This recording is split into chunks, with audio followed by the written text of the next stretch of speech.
ஆளுமைமிக்க அரசியல்வாதியாக pure politics பயிற்சி பட்டறை நேரடி இணைய வழி வகுப்புகள் உங்கள் சீட்டிற்கு முந்துங்கள் 7338824242.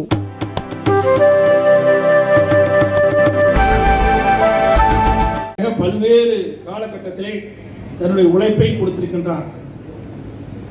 உழவர் நலனுக்காகவே வாழ்நாள் முழுவதும் உழைத்து மறைந்த முன்னாள் கிணத்துக்கடவு தொகுதி சட்டப்பேரவை உறுப்பினர், உழவர் சமுதாயத்தின் காவலர், பேராசிரியர், உயர்திரு மறைந்த ஓட்டுக்குரிய NS பழனிசாமி அவர்களுடைய மணிமண்டபத்தை அவரது 82வது பிறந்த நாள் அன்று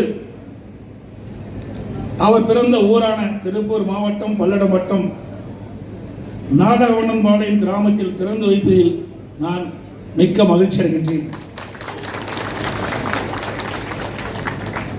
மணிமண்டபம் இவ்வளவு சிறப்பாக அமைப்பதற்கு காரணம் கட்சி சார்பற்ற தமிழக விவசாயிகள் சங்கம், ஏர்முனை இளைஞர் அணி மற்றும் NSP நினைவு மண்டப குழு ஆகியோர்களும், மேலும் இம்மணிமண்டபம் அமைப்பதற்கு மனமகிழ்ந்து நன்கொடை வழங்கிய விவசாய பெருங்குடி மக்களுக்கும் அனைவருக்கும் எனது நன்றினை இந்த நேரத்தில் தெரிவித்துக் கொள்கின்றேன்.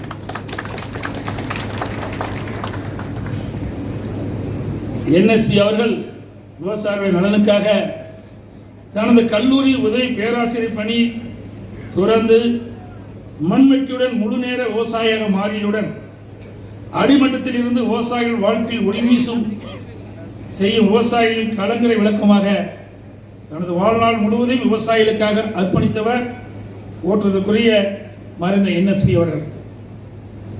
இன்றைக்கு கருணாநிதி அவருடைய திராவிட முன்னேற்ற கழக ஆட்சி காலத்திலே, அதாவது 1970 72 வரை காலகட்டத்தில் நடைபெற்ற விவசாய போராட்டத்தில் 20க்கும் மேற்பட்ட உழவர்கள் போராட்ட களத்திலே பலியாகி தமிழ்நாடு முழுவதும் இன்றைக்கு விவசாயிகள் கொந்தளிப்பால் இருந்த நேரம், உயிரிழந்த உழவர்களின் ஒட்டுமொத்த நினைவாக ஜூலை 5ஆம் தேதி உழவர் தினமாக மறைந்த ஐயா நாராயணசாமி நாயுடு அவர்கள் அறிவித்தவுடன் கோவை மாநகரில் கொட்டு மலையில் லட்சக்கணக்கான உழவர் பெருமக்களை குவித்து மரியாதைக்குரிய ஐயா நாராயணசாமி நாயுடு ஐயாவும் பிற தலைவரும் பாராட்டும் வண்ணம் ஜூலை 5ஆம் தேதி கோவையில் மிகச் சிறப்பாக அந்த போராட்டத்தை நடத்தி காட்டினார். விவசாய கடன் தள்ளுபடி, மின் கட்டண குறைக்க முயற்சி, அரசின் திட்டங்கள் விவசாயிகளை சென்றடைவதை உறுதி செய்தல், விவசாய கொள்கைகள், இடைத்தரகளது குறுக்கீட்டுகளை அகற்றுதல், விலை நிர்ணயம், ஜப்தி, நீர்ப்பாசன திட்ட பிரச்சனைகள் என்று தனது நீண்ட போராட்ட வரலாற்றில் உழவர்களின் காவலராக பச்சை துண்டோடு போராடியவர் போற்றுதற்குரிய மறைந்த திரு NS பழனிசாமி அவர்கள். 1989ஆம் ஆண்டு இதே புரட்சி தலைவி அம்மா அவர்கள் முதலாக தேர்தல் சந்தித்த பொழுது சேவல் சின்னத்திலே போட்டியிட்டவர் மரியாதைக்குரிய NSP அவர்கள். சேவல் சின்னத்திலே கூட்டணி கட்சி வேட்பாளராக மரியாதைக்குரிய NSP அவர்கள் பொங்கலிலே போட்டியிட்டார். மிகவும் குறைந்த வாக்கு வித்தியாசத்திலே வெற்றி வாய்ப்பு இழந்தார். மீண்டும் இதே புரட்சி தலைவி அம்மா அவர்கள் கூட்டணி சார்பிலே 1991ஆம் ஆண்டு இரட்டலை சின்னத்தில் கோவை மாவட்டம் கிணத்துக்கடவு தொகுதியில் மறைந்த ஓட்டுதற்குரிய திரு NSP அவர்களை போட்டியிட செய்தார். அனைத்து இந்திய அண்ணா திராவிட முன்னேற்ற கழக தொண்டர்கள் மற்றும் உழவர் பெருமக்கள் பெரும்பான்மை ஆதரவோடு ஓட்டுதற்குரிய மறைந்த திரு NSP அவர்கள் வெற்றி பெற்று கிணத்துக்கடவு சட்டமன்ற உறுப்பினராக தேர்ந்தெடுக்கப்பட்டு சிறப்பான பணியாற்றினார். ஏற்படுத்தும் உழவர்களின் வாழ்க்கை பிரச்சனையை மரியாதைக்குரிய திரு NSP அவர்கள் சட்டமன்றத்திலே எதிரொலித்தார். திரு NSP அவர்கள் 1989 போட்டியிட்டதை நான் இங்கு குறிப்பிடுவதற்கு காரணம், நானும் முதலாக 1989 மாண்பு அம்மா அவர்கள் சேவல் சின்னத்திலே எடப்பாடியிலே போட்டியிட்டு நான் வெற்றி பெற்றேன். தொடர்ந்து 1997 எடப்பாடி சட்டமன்ற தொகுதியிலே மாநில புரட்சி தலைவி அம்மா ஆசையோடு போட்டியிட்டு நான் வெற்றி பெற்றேன். 1991 96 வரை தமிழ்நாடு சட்டமன்றத்தில் நானும் மறைந்த போற்றுதலுக்குரிய திரு NSPயும் இணைந்து பணியாற்றினேன் என்பதை இங்கு பெருமையுடன் குறிப்பிட விரும்புகின்றேன். எப்பொழுதெல்லாம் சட்டமன்றத்திலே அவர் பேசுகின்றாரோ அப்பொழுதெல்லாம் விவசாயிகள் ஏற்றம் பெறுவதற்கு விவசாயிகளுடைய கஷ்ட நஷ்ட துன்பம் துயரங்களை சட்டமன்றத்தில் எடுத்து வைத்து அம்மாவுடைய கவனத்தை ஈர்க்கக்கூடியவராக மரியாதைக்குரிய NSP அவர்கள் திகழ்ந்தார்கள். கரூரை தலைமையாக கொண்டு தீரன் சின்னமலை பேரிலே மாவட்ட அமைய குரல் கொடுத்தவர், அதற்கு முக்கியமானவர் போற்றதற்குரிய மரியாதைக்குரிய NSP அவர்கள். மாண்புமிகு அம்மா அவர்கள் அனைவரின் கோரிக்கை ஏற்று 1995ஆம் ஆண்டு திருச்சி மாவட்டத்தில் இருந்து பிரித்து கரூரை தலைமையாக கொண்டு கரூர் மாவட்டத்தை புதிதாக உருவாக்கினார். பச்சைத்துண்டு மாவீரன், உழவர் காவலன், மரியாதைக்குரிய திரு NSP என்று அன்போடு அழைக்கப்படும் மறைந்த திரு NSP பழனிசாமி அவர்களது மணிமண்டத்தை திறந்து வைப்பதில் நான் மிகுந்த மகிழ்ச்சி அடைகின்றேன். அவரது உழைப்பையும் புகழையும் இம்மணிமன்றம் என்றென்றும் வருங்கால உழவர் பெருமக்களுக்கு எடுத்து சொல்லும் என்பதை நேரத்தில் குறிப்பிட விரும்புகின்றேன். அதே போல விவசாயிகளுக்காக உழைத்தவர் ஐயா நாராயணசாமி நாயுடு அவர்கள், அவருடைய மண்டபத்தையும் நானே நேரில் வந்து துவக்கி வைத்தேன். அப்பொழுது எனக்கு நினைவு பரிசாக இந்த லேக்லா வண்டி, 2 மாடுகள் 2 காளைகள் பூட்டிய வண்டியும் அந்த காளையும் எனக்கு பரிசாக கொடுத்தார். இன்றைய தினம் மரியாதைக்குரிய மறைந்த NSP அவருடைய பிறந்தநாள் விழா மணிமண்டபம் திறப்பு விழா நிகழ்ச்சியிலே அவருடைய புதல்வன் இன்றைக்கு 5 மாத காளை கன்றுக்குட்டியை எனக்கு நினைவு பரிசாக வழங்கியிருக்கிறார்.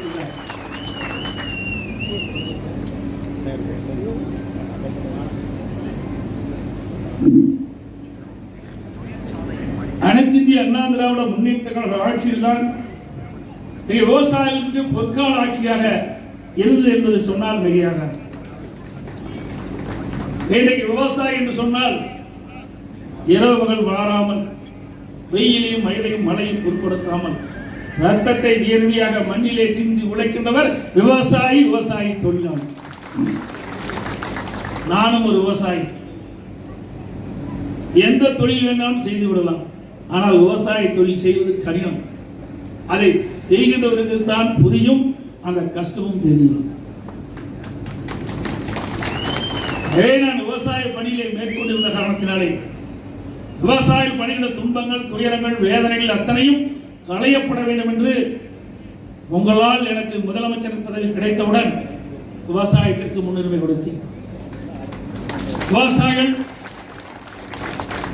இரவுகள் வாராமல் மண்ணிலே உழைத்து வியர்வையை மண்ணிலே சிந்தி, அந்த சிந்திய வேர்வை தான் மக்களுக்கு உணவளிக்கிறது.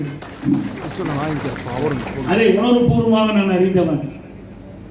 ஆகவேதான் எனக்கு முன்னாலே சகோதரர் SP வேலுமணி அவர்கள் குறிப்பிட்டார், அத்திக்கட அவனாசி திட்டத்தை குறிப்பிட்டார். இதையே புரட்சி தலைவி அம்மா இருக்கின்ற பொழுது சுமார் 60 ஆண்டுகளுக்கு மேலாக இந்த பகுதியில் இருக்கின்ற விவசாய பெருமக்கள், ஈரோடு மாவட்டம், திருப்பூர் மாவட்டம், கோவை மாவட்டத்தில் இருக்கின்ற விவசாய பெருமக்கள் வறட்சியால் வாடிக்கொண்டிருக்கின்றார்கள். ஒரு 700 அடி 800 அடி போர் போட்டால்தான் தண்ணீர் கிடைக்கும். அதை வைத்து வேளாண் பணி மேற்கொள்ள முடியாது, குடிநீர் பிரச்சனை ஏற்படுகிறது. இதுக்கு ஒரு நிரந்தர தீர்வு காண வேண்டும் என்று புரட்சி தலைவி அம்மாவிடத்திலே கோரிக்கை வைத்தார்கள். அத்திக்கட அவனாசி திட்டத்தை நிறைவேற்ற வேண்டும் என்று அம்மா அவர்களும் வாக்குறுதி கொடுத்தார்கள். நிச்சயமாக விவசாயிய கோரிக்கை ஏற்று அத்திக்கட அவனாசி திட்டம் நிறைவேற்றப்படும் என்று தெரிவித்தார்கள். துரதிருஷ்டவசமாக அம்மா மறைந்து விட்டார்கள். ஆனால் அம்மா விவசாயிகளுக்கு கொடுக்கப்பட்ட அந்த உறுதிமொழியை நிறைவேற்றுகின்ற விதமாக நான் முதலமைச்சர் அந்த காலத்திலே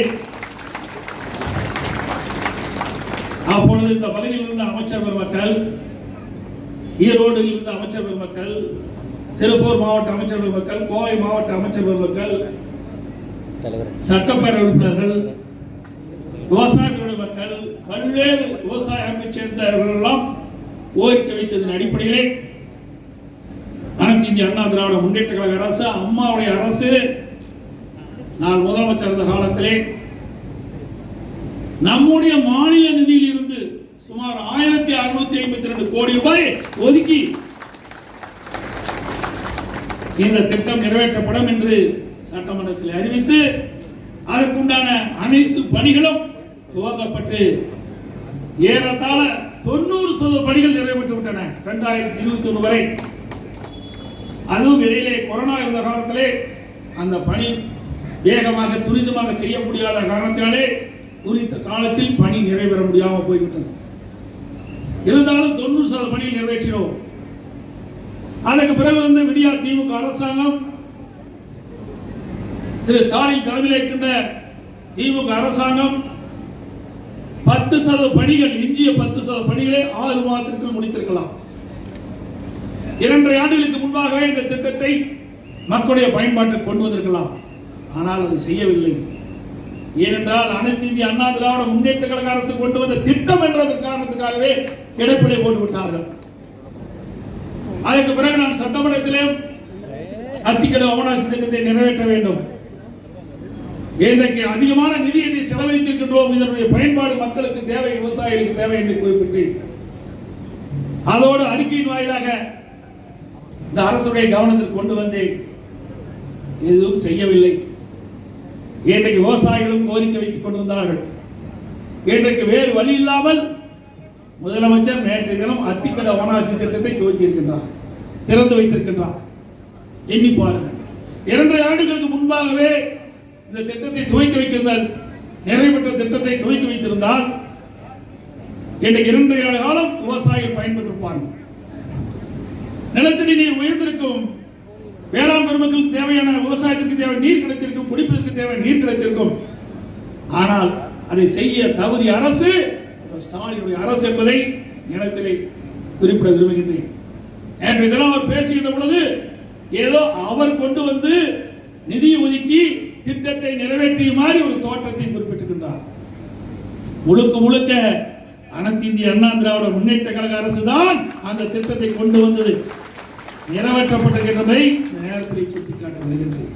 இங்கே மட்டுமல்ல, இன்றைக்கு மேட்டூர் அணை நிரம்பி உபரி நீராக வெளியேறி கடலில் போய் கலக்கின்ற அந்த நீரை நம்முடைய விவசாய பெருமக்கள் பயன்படுத்த வேண்டும் என்பதற்காக காவிரி குண்டாறு திட்டம், அற்புதமான திட்டம், 14,000 கோடி மத்திய அரசு எதிர்பார்க்கவில்லை, மாநில அரசாங்கமே இந்த திட்டத்தை செயல்படுத்தும் என்று சொல்லி முதற்கட்டமாக நான் முதலமைச்சர் காலத்தில் அம்மாவுடைய அரசு புதுக்கோட்டையிலே பிரம்மாண்டமாக அடிக்கல் நாட்டிய பணியை துவக்கினேன்.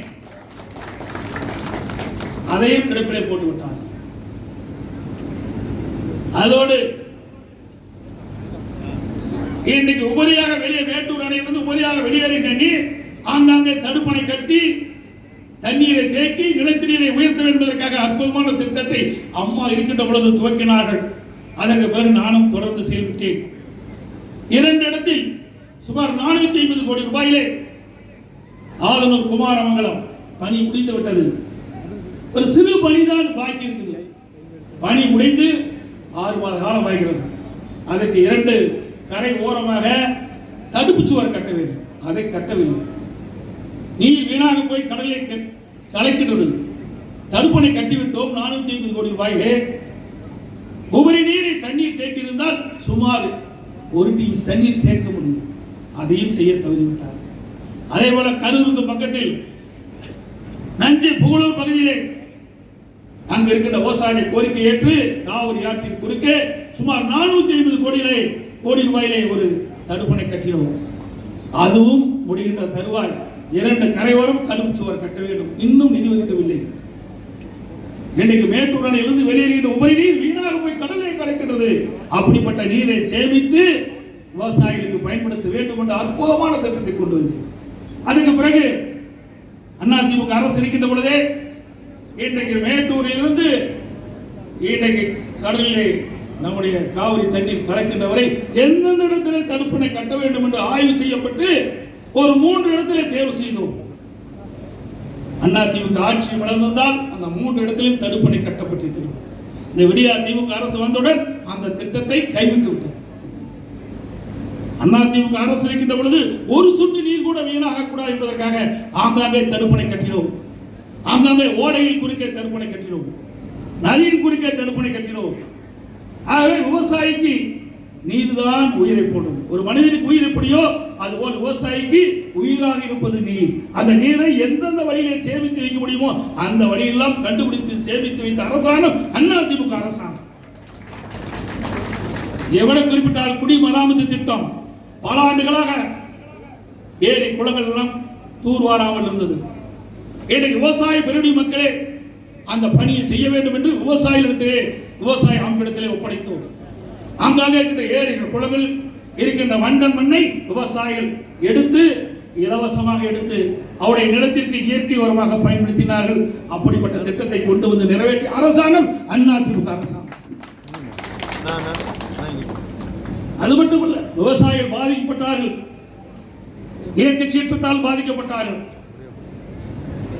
இன்றைக்கு நான் முதலமைச்சராக பொறுப்பேற்ற போது 2017 கடுமையான வறட்சி, விவசாயிகள் பயிரிட்ட பயிரெல்லாம் கருகி பெரும் நஷ்டத்திற்கு உள்ளாயினர். விவசாய சங்கத்தைச் சேர்ந்தவர்களுடைய முன்னிலை அமைச்சர்களும் நேரத்திலே கோரிக்கை வைத்தார்கள். அந்த விவசாயிகளுக்கு வறட்சி நிவாரணம் கொடுக்க வேண்டும் என்று சொன்னார்கள். தமிழக வரலாற்றிலேயே முதலாக வறட்சி நிவாரணம் கொடுத்த ஒரே அரசாங்கம் அதிமுக அரசாங்கம். 2004 கோடி விவசாயிகளுக்கு வறட்சி நிவாரணம் கொடுக்கும்.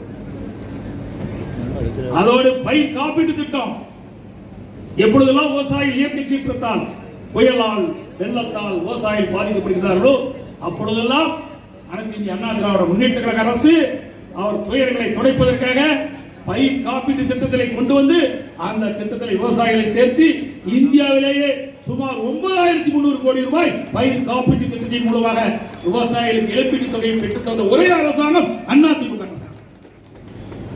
இதுவரை இந்த அரசாங்கம் ஏதாவது செயல்படுத்த சொன்னா இல்ல. கடந்த 3 ஆண்டு காலமாக குறுவை பயிர் சாகுபடி செய்த டெல்டா மாவட்ட விவசாயிகள் பயிர் காப்பீட்டு திட்டத்தில் சேர்க்கப்படவில்லை. கடந்த ஆண்டு திரு ஸ்டாலின் அவர்கள் மேட்டூருக்கு சென்று குறுவைக்கு சாகுபடி செய்வதற்கு உரிய நேரத்தில் தண்ணீரை திறந்து விடுகின்றேன் என்று சொல்லி நானும் டெல்டா காரன் என்று வீரவசனம் பேசி தண்ணீரை திறந்து விட்டார். பாதியிலே தண்ணீர் வற்றிவிட்டது மேட்டூர் அணையில். கர்நாடக அரசிலிருந்து நமக்கு கிடைக்க வேண்டிய பங்கு நீரை போராடி பெறவில்லை. அதனால் விவசாயி பயிரிட்ட அந்த குறுவை சாகுபடி பயிர்களெல்லாம் கருகி சேதமடைந்து பெரும் நஷ்டத்திற்குள்ளாகினார். அந்த குறுவை சாகுபடிக்கு பயிர் காப்பீட்டு திட்டத்திலே இந்த விடியா திமுக அரசு சேர்க்கவில்லை. அதனால் பயிர் காப்பீட்டு திட்டத்தில் விவசாயிகளுக்கு கிடைக்க வேண்டிய அந்த இழப்பீட்டு தொகை கிடைக்கவில்லை. கடந்த 3 ஆண்டு காலமாக எப்படியெல்லாம் விவசாயிகளுடைய அநீதி இழைக்கப்பட்டது அரசு என்பதை இந்த நேரத்தில் சுட்டிக்காட்ட விளைகின்றேன். அதே போல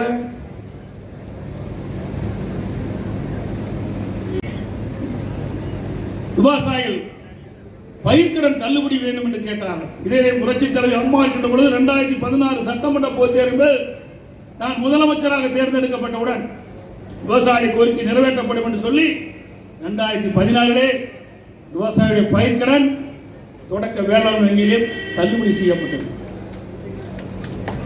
அம்மா மறைவுக்கு பிறகு நான் முதலமைச்சராக வந்த பிறகு அம்மாவுடைய அரசு கொரோனா காலத்திலே கடுமையாக விவசாயிகள் பாதிக்கப்பட்டு விட்டார்கள். இயற்கை சீற்றத்தால் விவசாயிகள் பாதிக்கப்பட்டு விட்டார்கள். கஜா புயலினால் டெல்டா மாவட்டமே சீர்குலைந்து போய்விட்டது, பெரும் நஷ்டத்துக்குள்ளாகிவிட்டார்கள். அப்படிப்பட்ட நிலைமையிலே தாங்கள் வாங்கிய பயிர்க்கடன் தொடக்க வேளாண்மை வங்கியிலே தாங்கள் வாங்கிய பயிர்க்கடன் ரத்து செய்ய வேண்டும் என்று ஒட்டுமொத்த விவசாயிகளும் தமிழ்நாட்டிலே குரல் கொடுத்தார்கள். அவருடைய கோரிக்கையை ஏற்று அம்மாவுடைய அரசு 12,110 கோடி ரூபாய் தள்ளுபடி செய்த அரசாங்கம் அதிமுக அரசாங்கம். விவசாயிகள் கோரிக்கை ஏற்று தொடக்க வேளாண்மை வங்கியிலே விவசாயிகள் பெற்ற பயிர்க்கடனை தள்ளுபடி செய்த அரசாங்கம் தான் அதிமுக அரசாங்கம். அதோடு இங்கே கூட அறிவிச்ச சொன்னார், ஆணைகள் எல்லாரும் அந்த திட்டத்தை நிறைவேற்ற வேண்டும் என்று குறிப்பிட்டார். இந்த திட்டத்தை நிறைவேற்ற வேண்டும் என்பதற்காகத்தான் நானும் மரியாதைக்குரிய அறிவிச்சவர் எஸ்பி வேலுமணி அவர்களும் திரு கே.சி. கருப்பணன் அவர்களும் அண்ணன் பொள்ளாச்சி ஜெயராமன் அவர்களும் நேரடியாக கேரளாவுக்கு சென்று அந்த முதலமைச்சரோடு பேச்சுவார்த்தை நடத்தினார். அந்த முதலமைச்சர் அருமை சகோதரர் மரியாதைக்கு இப்பொழுதும் கேரளா முதலமைச்சராக இருக்கின்றார். போற்றுதலுக்குரிய மாண்புமிகு முதல்வர் பினராயி விஜயன் அவர்கள் நாங்கள் வைத்த கோரிக்கையை சிந்திக்கிறேன் சொன்னார், பரிசீலிப்பேன்னு சொன்னார். அப்பொழுது அதிகாரிகள்லாம் சொன்னாங்க, இதுவரைக்கும் தமிழகத்தில் எத்தனையோ முதலமைச்சர் இருக்கிறாங்க, இங்கே வந்து அமர்ந்து பேச்சுவார்த்தை நடத்தி இதற்கு ஒரு தீர்வு காணக்கூடிய சூழ்நிலையை உருவாக்கக்கூடிய நிலை நீங்க தான் உருவாக்கணும்னு சொன்னாங்க கேரளாவில் இருக்கின்ற பொதுப்பணித்துறை அதிகாரிகள். அப்படி இணக்கமான ஒரு சூழ்நிலை உருவாக்கணும். துரதிருஷ்டவசமாக மீண்டும் ஆட்சி அமையாமல் காரணத்தினாலே அந்த திட்டம் அப்படியே விட்டுட்டாங்க. அதற்கு பின்பு வந்த அரசாங்கம் அதற்கு முயற்சி எடுக்கவில்லை. இன்றைக்கு நாங்கள் இருக்கின்ற பொழுது கேரள முதலமைச்சரோடு நாங்கள் பேச்சுவார்த்தை நடத்தி முடித்தவுடன் 3 கட்டங்களாக அரசு உயர் அதிகாரிகள் பேச்சுவார்த்தையில் ஈடுபட்டார்கள். பிறகு ஆட்சி மாற்றம் வந்தது. ஆட்சியாளர் தனியை கவனம் செலுத்தவில்லை. அதனால் திட்டம் கிடைப்பிலே கிடைக்கின்றது. மீண்டும் அனைத்து இந்திய அண்ணா திராவிட முன்னேற்ற கழக அரசு உங்கள் மூலமாக உருவாகும். அப்பொழுது ஞானமலை நல்லாறு திட்டம் நிறைவேற்றப்படும். உங்களுக்கு கிடைக்க வேண்டிய நீர் நிச்சயமாக கிடைக்கும்.